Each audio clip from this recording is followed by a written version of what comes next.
Bismillahirrahmanirrahim. Assalamualaikum warahmatullahi wabarakatuh. Om Swastiastu, Salam, Namo Buddhaya, Salam Sejahtera untuk kita semua. Perkenalkan, saya Ahmad SMH, dosen tetap pada program studi ilmu hukum, konsentrasi hukum tata negara, Fakultas Hukum, Universitas Negeri Gorontalo. Saat ini, saya sedang mengikuti proses sertifikasi dosen gelombang 1 tahun 2025 yang diselenggarakan oleh Kemendikti Saintek. Dalam proses ini, saya menyusun dokumen pernyataan diri dosen dalam bentuk unjuk kerja tridharma perguruan tinggi atau PDD UKT PT. Pada kesempatan ini, saya akan memaparkan salah satu mata kuliah yang saya ampu, yaitu Hukum Konstitusi. Mata kuliah ini diajarkan pada semester ganjil tahun akademik 2024-2025 dengan bobot 2 SKS dan merupakan mata kuliah wajib dengan kode JAB 62832. Deskripsi mata kuliah, Hukum Konstitusi adalah mata kuliah yang mempelajari dasar-dasar hukum tata negara, di mana mata kuliah ini bertujuan membantu mahasiswa memahami teori-teori penting tentang konstitusi secara mendalam. Selain itu, pembelajaran akan fokus pada cara menafsirkan hukum, menganalisis perubahan konstitusi, dan menghubungkan peran Mahkamah Konstitusi sebagai lembaga pengawal konstitusi. Mahasiswa juga akan mempelajari Undang-Undang Dasar Negara Republik Indonesia tahun 1945 secara lebih rinci. Termaksud proses perubahannya, kelebihan dan kelemahannya, serta struktur lembaga-lembaga negara yang diatur di dalamnya. Di akhir perkuliahan, mahasiswa diajak untuk mendiskusikan gagasan rekonstruksi perubahan kelima Undang-Undang Dasar 1945 sesuai perkembangan kebutuhan ketatanegaraan Indonesia. Proses pembelajaran menggunakan pendekatan blended learning, yaitu perpaduan antara pembelajaran luring atau tatap muka langsung dan daring. Pelaksanaan pembelajaran daring memanfaatkan platform e-learning resmi UNG, yakni spada.ung.ac.id, di mana mahasiswa dapat mengunduh rencana pembelajaran semester atau RPS, menggugah tugas secara online, berpartisipasi dalam aktivitas pembelajaran berbasis digital. Sedangkan pembelajaran luring difokuskan pada diskusi interaktif, studi kasus, dan presentasi kelas. Metode pembelajaran yang digunakan bersifat aktif, partisipatif, dan berbasis pengalaman lapangan. Metode yang diterapkan antara lain ceramah interaktif, diskusi kelompok, project-based learning. Di mana dalam project-based learning, yaitu penyusunan proyek perubahan Undang-Undang Dasar sebagai aplikasi praktis materi yang telah dipelajari. Adapun capaian pembelajaran lulusan atau CPL, terdapat 5 capaian pembelajaran lulusan atau CPL yang dibebankan pada mata kuliah ini. Capaian pembelajaran mata kuliah atau CPMK. Secara umum, capaian pembelajaran mata kuliah Hukum Konstitusi meliputi yang pertama, CPMK 3, menguasai dan mengaplikasikan serta memanfaatkan ilmu pengetahuan pada bidang hukum konstitusi dalam penyelesaian masalah-masalah hukum serta mampu beradaptasi terhadap situasi yang dihadapi. CPMK 4 mampu menjabarkan konsep teoritis hukum konstitusi secara umum dan konsep teoritis hukum konstitusi bagian khusus secara mendalam serta mampu memformulasikan penyelesaian masalah prosedural. Terdapat 9 sub capaian pembelajaran yang akan dicapai.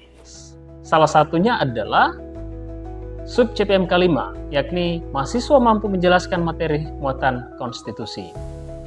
Adapun materi pembelajaran yang akan dibahas dalam perkuliahan ini meliputi pertama, istilah dan perkembangan konstitusi, embrio dan supremasi konstitusi dalam negara, ketiga, konstitusi dan negara, keempat, klasifikasi, sifat dan bentuk konstitusi, 5, materi muatan konstitusi, 6, metode perubahan konstitusi, 7, amandemen Undang-Undang Dasar 45 dan materi perubahannya, 8, peranata pengujian undang-undang dalam sistem konstitusi, 9, konsep dan metode penafsiran konstitusi. Baik, untuk tahapan berikutnya, mari kita simak video pembelajaran mata kuliah Hukum Konstitusi. Bismillahirrahmanirrahim. Assalamualaikum warahmatullahi wabarakatuh. Selamat siang, salam sejahtera untuk kita semua. Om Swastiastu, Salam, Namo Buddhaya.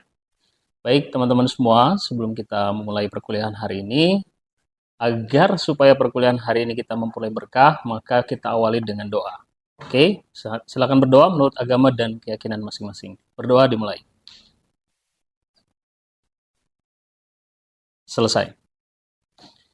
Baik, Teman-teman semua, hari ini kita lanjutkan pertemuan kita pada mata kuliah Hukum Konstitusi, di mana kita pada pertemuan sebelumnya sudah melewati beberapa hal, mulai dari pengertian konstitusi dari pandangan para ahli, kemudian jenis, tujuan, fungsi, dan klasifikasi konstitusi yang disampaikan pada pertemuan-pertemuan sebelumnya, plus pada mata kuliah yang lain, misalnya dalam mata kuliah ilmu negara, kemudian hukum tata negara, saya kira ini sangat familiar lah untuk kemudian ditindaklanjuti pada mata kuliah hukum konstitusi sebagai satu subspesialisasi yang lebih khusus.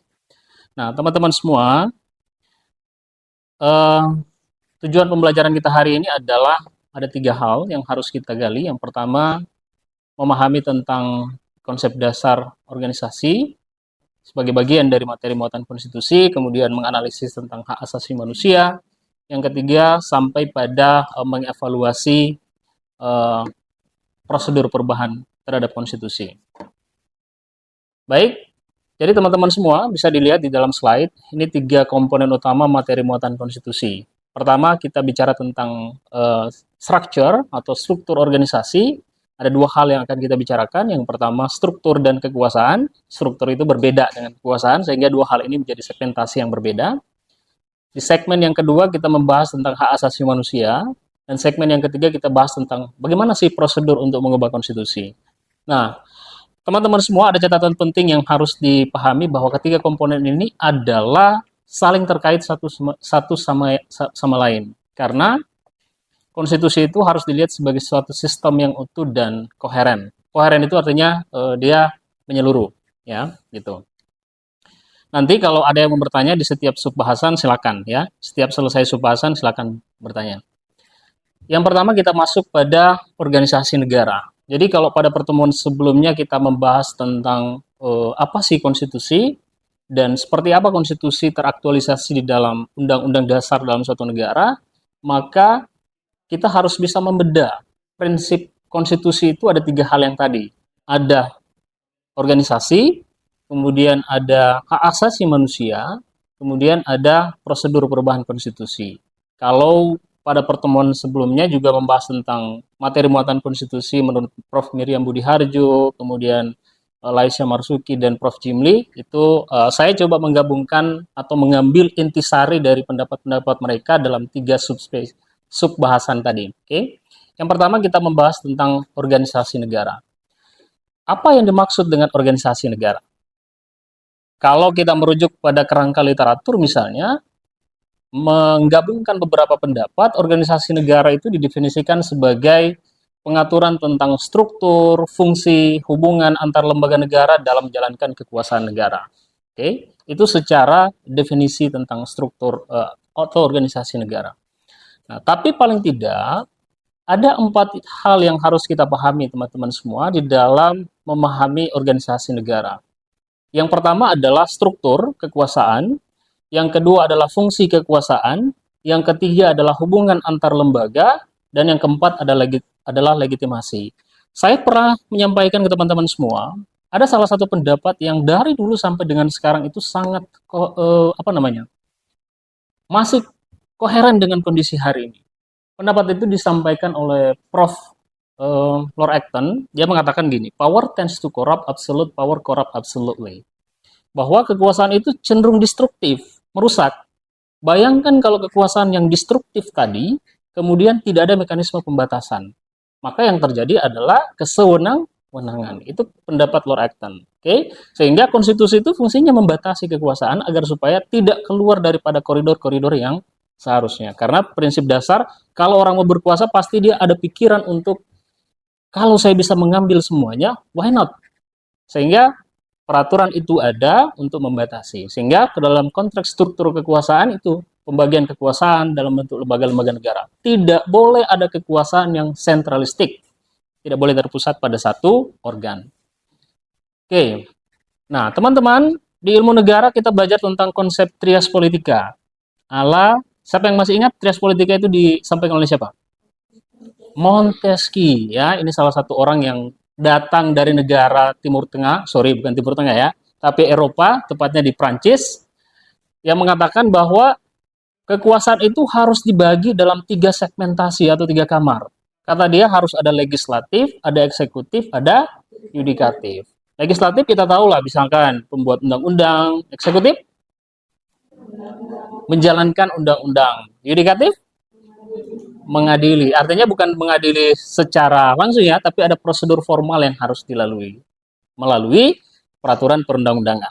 Jadi ada selain Montesquieu ada juga siapa lagi? John Locke ya. John Locke itu sama fungsinya, ada legislatif, eksekutif, tetapi yudikatif itu dimasukkan atau tidak masuk dalam aspek pendapatnya, tapi dia memasukkan kekuasaan federatif. Federatif itu membangun hubungan diplomasi. Oke, itu adalah John Locke. Nah, sekarang kenapa penting ada mekanisme pembagian dan atau separation of power, pemisahan kekuasaan? Karena yang ingin dicapai adalah prinsip check and balances. Jadi apa itu check and balances? Adalah sistem pengawasan dan keseimbangan antara cabang kekuasaan untuk mencegah penyalahgunaan kewenangan atau kekuasaan. Seperti kata John Taylor Acton tadi, kalau tidak dibatasi, tidak ada mekanisme pemisahan kekuasaan dan tidak ada pembagian kewenangan, yang terjadi adalah kesewenang-wenangan gitu ya. Nah, teman-teman, mekanismenya bisa dilihat bahwa legislatif, eksekutif, yudikatif dalam konsep pengawas, legislatif mengawasi eksekutif. Bentuk pengawasnya seperti apa? Ada hak interpelasi, ada hak angket, dan hak menyatakan pendapat. Eksekutif ke legislatif gimana? Ada hak veto, pembubaran parlemen. Nah, pembubaran parlemen ini dan hak veto ini lumrah terjadi di negara-negara seperti Amerika Serikat. Jadi Donald Trump itu punya hak untuk memveto undang-undang yang disahkan oleh Senat Amerika Serikat. Oke. Di Indonesia gimana? Indonesia enggak. Tetapi Presiden Republik Indonesia itu bisa menolak, menyetujui undang-undang. Ada mekanisme khusus untuk menolak itu. Sedangkan yudikatif ke legislatif dan eksekutif. Mekanismenya bagaimana? Ada mekanisme judicial review dan constitutional review. Judicial review itu melekat ke siapa? Mahkamah Agung. Constitutional review melekat ke siapa? Mahkamah Konstitusi. Gitu ya, teman-teman semua. Oke. Nah, teman-teman, kalau kita melacak Undang-Undang Dasar 1945, paling tidak ada 3 struktur. Sebenarnya lebih ya. Teorinya Montesquieu itu sebenarnya teori pemisahan kekuasaan klasik yang sudah tidak koheren lagi dengan kondisi sekarang. Silakan. Kan tadi disebutkan PS Politika itu punya masing-masing tugas, Pak. Bagaimana jika salah satu dari lembaga tersebut, contohnya misalnya eksekutif, mempunyai kekuasaan tertinggi di antara 3 lembaga itu ya, dan dia yang mengatur semua kekuasaan tersebut.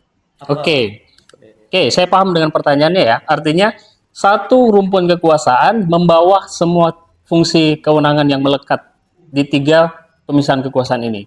Jadi pertanyaannya, apakah ada mekanisme sekarang yang seperti itu? Secara practically itu hampir tidak ada. Oke, secara practically-nya ya, secara praktiknya hampir tidak ada. Tetapi beberapa fungsinya melekat. Misalnya, presiden itu sebagai lembaga eksekutif kan tidak punya, kalau secara teori ya, tidak punya kewenangan untuk terlibat dalam penyusunan produk hukum, undang-undang. Tapi praktiknya itu ada, tetapi pada kondisi yang terbatas, tidak absolut, dia terbatas. Oke, tetap harus ada prinsip kuasinya gitu. Oke, itu ya. Saya lanjut ya. Nah, teman-teman semua, misalnya kalau Anda lacak Undang-Undang Dasar 1945, ke eksekutif itu identik dengan lembaga presiden, wakil presiden, dan menteri-menterinya. Itu diatur secara khusus di dalam Undang-Undang Dasar. Legislatif juga demikian, ada MPR, ada DPR, dan ada DPD. Yudikatif ada nggak? Ada. Jadi di Undang-Undang Dasar itu ada diatur di dalam pasal 23, ya, di 24 Undang-Undang Dasar 1945. Jadi ada Mahkamah Agung yang di bawahnya membawahi beberapa peradilan umum dan seterusnya. Mahkamah Konstitusi dan Komisi Yudisial. Oke, catatan pentingnya teman-teman semua, setelah amandemen Undang-Undang Dasar 45, Indonesia menganut sistem presidensial dengan pemisahan kekuasaan yang tegas. Oke, sebelum kita pindah ke hak asasi manusia, ada yang mau bertanya tentang organisasi negara? Valeria. Saya ingin bertanya, Pak. Oke, silakan. Apa perbedaan dari lembaga negara utama, lembaga negara utama, penunjang, dan juga independen? Oke. Terima kasih Valeria, ini pertanyaan yang bagus sekali mengenai organisasi negara. Jadi di undang-undang itu dan teorinya ya, ada yang disebut dengan main state organ atau lembaga negara utama, ada yang disebut dengan state auxiliary organ, lembaga negara penunjang, dan ada yang disebut dengan state auxiliary body. Apa perbedaannya? Jadi kalau main state organ atau lembaga negara utama itu adalah lembaga negara yang diatur secara ekspresif verbis di dalam Undang-Undang Dasar 1945. Artinya dia tertulis di dalam Undang-Undang Dasar. Kalau lembaga negara penunjang adalah lembaga negara yang fungsinya menunjang lembaga negara utama. Oke, dia menunjang lembaga negara utama. Contohnya seperti apa? Banyak. Contohnya menteri. Menteri itu adalah lembaga negara penunjang. Yang menunjang siapa? Presiden. Oke, dan lembaga negara yang lain secara fungsi maupun kewenangan. Sedangkan lembaga negara independen adalah lembaga negara yang itu secara berdirinya tidak diatur di dalam konstitusi atau undang-undang dasar, tetapi diatur secara khusus di dalam undang-undang. Contoh, Komisi Pemberantasan Korupsi. Oke, ada Komisi Pemilihan Umum, tidak diatur di dalam konstitusi, tetapi dia diatur melalui undang-undang. Yang fungsinya dia bisa membuat regulasinya secara khusus dan mandiri. Artinya dia terbebas dari dikte kekuasaan eksekutif maupun legislatif. Itu ya. Itu perbedaannya. Oke, kita lanjut ke hak asasi manusia. Teman-teman, mengapa HAM itu penting dalam konstitusi? Karena HAM adalah hak fundamental yang melekat pada setiap manusia sejak dia lahir sampai dengan dia meninggal dunia. Yang harus dihormati, dilindungi, dan dipenuhi oleh negara. Oke. Prinsipnya ada 4 hal. Yang pertama universalitas. Artinya dia berlaku untuk semua manusia tanpa ada diskriminasi. Yang kedua, tidak dapat dicabut. Nah, ini pengecualian ya, nanti kita bahas dalam segmen khusus nih ya. Yang ketiga, tidak dapat dibagi. Artinya semua orang punya hak yang sama pentingnya. Yang keempat, saling bergantung. Artinya pemenuhan satu hak itu mempengaruhi hak yang lainnya. Nggak mungkin ada hak yang sifatnya absolut. Ada haknya si Aulia, ada haknya si Valeria. Jadi kalau kita membicarakan haknya Aulia, pasti juga kita akan bicarakan tentang haknya Valeria. Gitu contohnya ya. Nah, kategori hak asasi manusia. Ada yang disebut dengan hak sipil dan politik. Ini diatur, bisa Anda lacak dalam konvensi internasional, ada disebut dengan ICCPR. International Covenant and Civil and Political Right. Yang itu diantaranya hak politik, kemudian hak menyatakan pendapat, kebebasan, dan seterusnya. Ada hak ekonomi, sosial, dan budaya. Bentuknya seperti apa? Pendidikan. Jadi pendidikan itu adalah hak yang dijamin dalam Undang-Undang Dasar. Jadi setiap warga negara berhak untuk mencapai hak ini. Tidak boleh, artinya tidak boleh ada orang yang tidak terdidik, tidak ada anak yang tidak mendapatkan pendidikan. Kesehatan juga sama, pekerjaan juga sama. Yang terakhir ada hak solidaritas. Contohnya seperti apa? Pembangunan, lingkungan yang sehat, kemudian hak perdamaian, seperti misalnya warga negara Palestina. Itu secara hak dan prinsip hak asasi manusia, mereka harus mendapatkan itu. Maka itu tergantung lagi politik dari masing-masing negara adidaya. Oke, nah teman-teman semua, paling tidak kalau kita melacak Undang-Undang Dasar 1945, ini ada beberapa yang diatur di dalam bab 10A tentang hak asasi manusia. Ini tidak cukup ya, saya hanya menuliskan sampai dengan pasal 28G. Jadi lengkapnya nanti silakan teman-teman bisa membaca di Undang-Undang Dasar di bab 10A pasal 28. Ya, gitu. Oke, nah sekarang, apa kewajiban negara terhadap HAM? Yang pertama, harus mengedepankan prinsip to respect. Yang kedua, mengedepankan prinsip to protect. Dan yang ketiga, mengedepankan prinsip to fulfill. Apa itu to respect? Menghormati. Jadi negara melalui organisasi negara harus menghormati warga negaranya. Oke, gitu. Melindungi, negara harus melindungi HAM dari pelanggaran pihak ketiga. Misalnya dari regulasi yang bermasalah. Banyak kan contohnya kan? Contohnya apa? Undang-Undang Cipta Kerja, ya, Undang-Undang KUHP, gitu. Dan yang terakhir adalah to fulfill, memenuhi. Jadi negara harus menyediakan layanan publik, pendidikan, kesehatan gratis, pendidikan gratis, sampai dengan makan siang gratis, ya. Oke, jadi teman-teman semua, itu kewajiban negara di dalam pemenuhan hak asasi manusia. Oke. Nah, sekarang sebelum kita pindah ke slide berikut, ada yang mau bertanya tentang HAM? Oke, silakan Ayah. Jadi pertanyaan dari saya, bagaimana penerapan hak asasi manusia di Indonesia sampai hari ini menurut Bapak?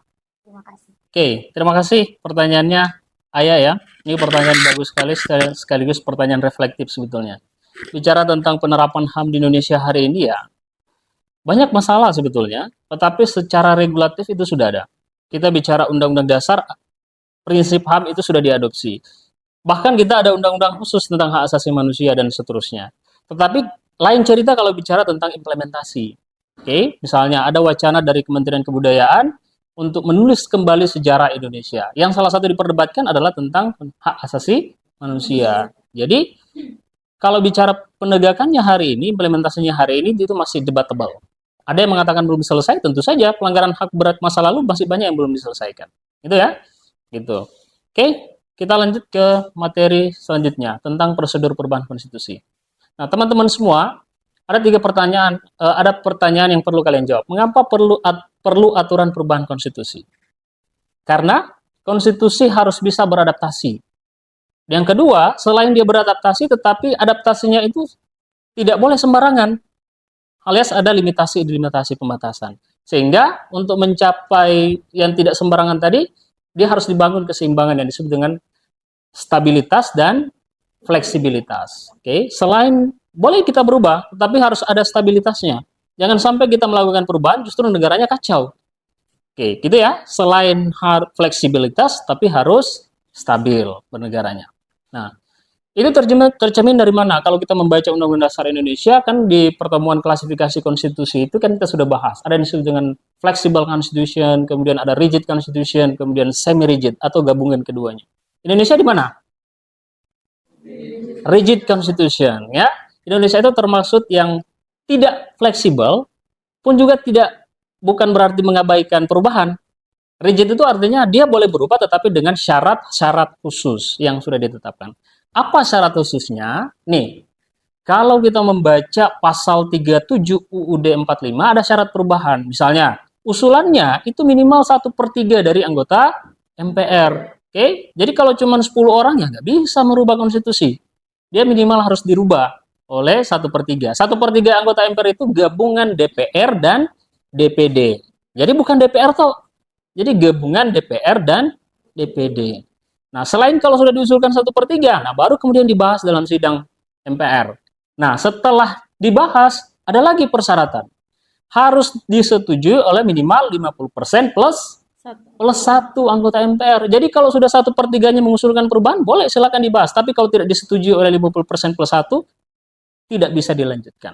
Gitu ya. Itu yang dimaksud dengan rigid constitution atau konstitusi yang tidak boleh dirubah dengan kondisi tertentu seperti undang-undang, ya. Nah, ada yang dilarang dalam perubahan konstitusi itu bentuk negara, ya, pasal 37 ayat 5. Jadi pertanyaannya berarti yang lain boleh dong? Bendera bisa dong? Bentuk negara bisa dong? Lambang negara bisa dong dirubah? Secara tidak langsung yang dibatasi dirubah adalah hanya bentuk negara. Jadi kalau bicara falsafah negara bisa dirubah kalau Anda mau baca Undang-Undang Dasar. Oke, bentuk bendera dari merah putih ke putih merah itu bisa dirubah karena tidak diatur secara khusus di dalam konstitusi. Yang diatur secara khusus hanya bentuk negara. Oke? Nah, teman-teman semua, sampai di sini ada yang mau ditanyakan? Oke. Silakan. Ya, silakan. Baik Pak, Diana. saya ingin bertanya, mengapa kategori Indonesia termasuk kategori rigid constitution? Kenapa Indonesia adalah negara dengan mekanisme perubahan konstitusinya masuk dalam kategori rigid constitution? Karena di dalam perubahan Undang-Undang Dasar kita itu membutuhkan mekanisme khusus. Mekanisme khusus itu tidak sederhana. Contoh tadi perubahan diusulkan oleh 1/3 anggota MPR. Bayangkan kalau hanya fraksi PDI Perjuangan yang mengusulkan perubahan. Tapi kalau 6 fraksi yang lain menolak, bisa nggak? Ya nggak bisa, walaupun jumlah anggota DPR di PDI Perjuangan banyak. Kalau tidak sampai 1/3. Itu yang dimaksud dengan rigid. Jadi perubahannya membutuhkan mekanisme khusus. Plus persetujuannya juga, itu ada syarat yang ditentukan 50% plus 1. Ya, gitu ya. Jadi teman-teman semua, dalam konteks prosedur perubahan amandemen Undang-Undang Dasar 1945 memang diatur secara khusus. Karena memang salah satu materi muatan di dalam Undang-Undang Dasar itu sendiri adalah dia bisa merubah dirinya sendiri. Konstitusi itu bisa dirubah, tetapi kata konstitusi, kamu bisa merubah saya, tetapi ada perubahan, ada mekanisme yang saya atur juga untuk kamu bisa merubah saya. Gitu ya, gitu. Baik teman-teman semua, sebelum kita masuk pada kesimpulan, poin utama kita hari ini adalah bahwa struktur kekuasaan dengan sistem check and balance yang sudah kita bahas tadi, mekanisme struktur organisasi negara. Yang kedua, materi muatan itu HAM, bicara hak fundamental yang harus dihormati atau to respect, to protect, and to fulfill. Ya, harus dihormati, dilindungi, dan dipenuhi. Prosedur perubahannya atau mekanisme itu untuk konstitusi dapat beradaptasi, tetapi dengan kondisi tertentu. Ya, selain menjaga fleksibilitas, dia harus menjaga stabilitas. Oke. Baik, itu kesimpulannya hari ini. Tetapi sebelum kita mengakhiri pertemuan, saya punya style sendiri ya, ketika memberikan perkuliahan. Jadi ada tugas yang harus kalian penuhi. Ya, saya senang kalau sudah di bagian part terakhir begini ya, memberikan tugas ke mahasiswa. Ya, apa tugasnya teman-teman semua? Tugasnya adalah silakan kalian menganalisis implementasi muatan konstitusi, materi muatan konstitusi maksud saya di dalam Undang-Undang Dasar 1945. Jadi apakah kemudian konstitusi kita hari ini itu sudah mencakup 3 variabel tadi? Ada apa tadi? Struktur organisasinya, mengatur struktur organisasi. Yang kedua, apakah sudah diatur tentang prinsip hak asasi manusia? Dan yang ketiga, apakah sudah ada mekanisme perubahannya konstitusi?